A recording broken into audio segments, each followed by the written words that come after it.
నిన్నటిదాకా నేను కర్నూలులో కుటుంబాన్ని ఉన్నానని ఈరోజు ఆదోనికి షిఫ్ట్ అయ్యి నేను కూడా ఈరోజు ఆదోని వాసిగా ఉంటాను. భవిష్యత్తులో కూడా ఆదోనిలో ఉండి మీలో ఒకటిగా ప్రయాణం చేయబోతా ఉన్నాను.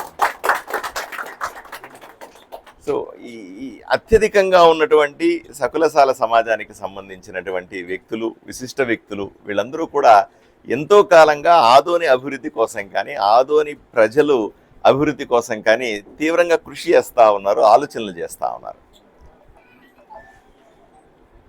ఇక్కడ అత్యధికంగా ఉన్నటువంటి సకులశాల సమాజాన్ని చూసుకోవాల్సిన బాధ్యత ఈ పెద్దల మీద అందరి మీద కూడా ఉంది.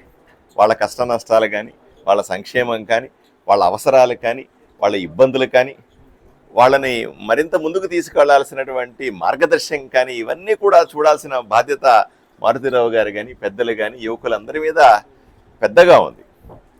వీళ్లకు చేదోడు వాదోడుగా నేను కూడా ఇక్కడ ఎమ్మెల్యేగా నిలబడతా ఉన్నాను, ఎమ్మెల్యేగా గెలవబోతా ఉన్నాను. ఎమ్మెల్యే గెలిచే సందర్భంలో తప్పనిసరిగా వీళ్ళ కష్ట నష్టాలని వీళ్ళతో కలిసి ప్రయాణం నేను ఈ ఊరిలో వాసిని కాబట్టి నేను పుట్టుకతో వాల్మీకి అయినప్పటికీ కూడా ఈరోజు సకులశాల సమాజంతో కలిసి ప్రయాణం చేయాల్సిన అవసరం ఉంది. మీలో ఒకటిగా, మీలో కుటుంబ సభ్యుడిగా మీ కష్ట నష్టాలతో పాలు పంచుకుని మీతో పాటు ప్రయాణం చేసే అవకాశాన్ని ఇవ్వాల్సిందిగా మిమ్మల్ని అందరినీ కూడా వేడుకుంటా ఉన్నాను.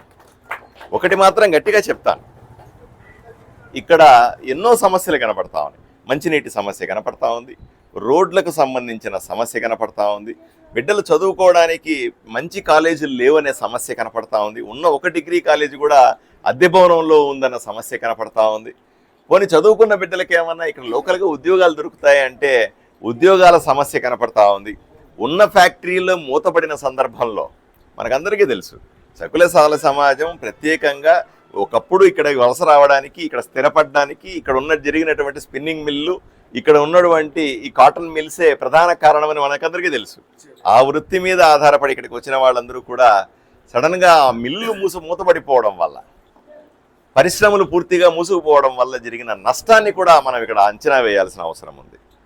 నిజంగానే ఎవరో బిడ్డలు ఇక్కడ చదువుకుంటేనో లేకపోతే వృత్తి నైపుణ్యం వస్తేనో మన కళ్ళ ముందు పోయి ఉద్యోగానికి వచ్చి మళ్ళీ ఇంటికి వస్తాడన్న సందర్భంలో కాకుండా ఎక్కడో హైదరాబాద్ పోవాలా, బెంగళూరు పోవాలా, అహ్మదాబాద్ పోవాలా అనే పరిస్థితి ఈరోజు నెలకొంది. కారణం ఇక్కడ అభివృద్ధి లేకపోవడమే. కాబట్టి తప్పనిసరిగా ఈరోజు అభివృద్ధి చేసుకోవాల్సిన గత 10 ఏళ్లుగా ఉన్నటువంటి ఎమ్మెల్యేలు గారు కానీ, అంత ముందు వాళ్ళు కానీ ఎవరు కూడా ఈ విషయాల మీద దృష్టి పెట్టకపోవడం వల్ల అన్ని ఊర్లు డెవలప్ అవుతున్నాయి. నేను ఈ ఆదోన్లో అడిగితే వారానికి ఒకసారి నీళ్ళు వస్తాయంటున్నారు. అదే పక్కనున్న ఎమ్మిగనూరుకి వెళ్తే మాకు పర్లేదండి 2 రోజులకు ఒకసారి నీళ్ళు వస్తాయంటున్నారు. ఇక్కడ రోడ్లు చూస్తే భయానకంగా ఉన్నాయి. కనీసం పక్కనున్న ఎమ్మిగనూరు ఇంకో ఊరు చూస్తే కొంచెం బాగానే ఉందే అనిపించేలాగా ఉంది. ఇక్కడ డ్రైనేజ్ చూస్తే మన రోడ్డు మీదే కాలువ నీళ్ళన్నీ పోతా ఉన్నాయి, రోగాలు వస్తూ ఉన్నాయి. హాస్పిటల్కి వెళ్తే భయానకమైన పరిస్థితి ఉంది. అదే పక్క ఊరు చూస్తే కొంచెం మెరుగ్గా కనిపిస్తూ ఉంది. అయ్యా, మొట్టమొదటి మున్సిపాలిటీ, రెండవ బాంబేగా ఉన్నటువంటి మున్సిపాలిటీ, అంత గొప్ప ఊరు ఈరోజు దిబ్బలాగా తయారైంది. దీన్ని మనం అందరూ కూడా కలిసి బాగు చేసుకోవాల్సిన అవసరం ఒక రోజులో సాధ్యం కాదు. నేను ఒకటే సకులశాల సమాజానికి కానీ లేదా పెద్దలకు కానీ అందరికీ కూడా, యువకులకి అందరికీ కూడా నేను హామీ ఇస్తా ఉన్నాను.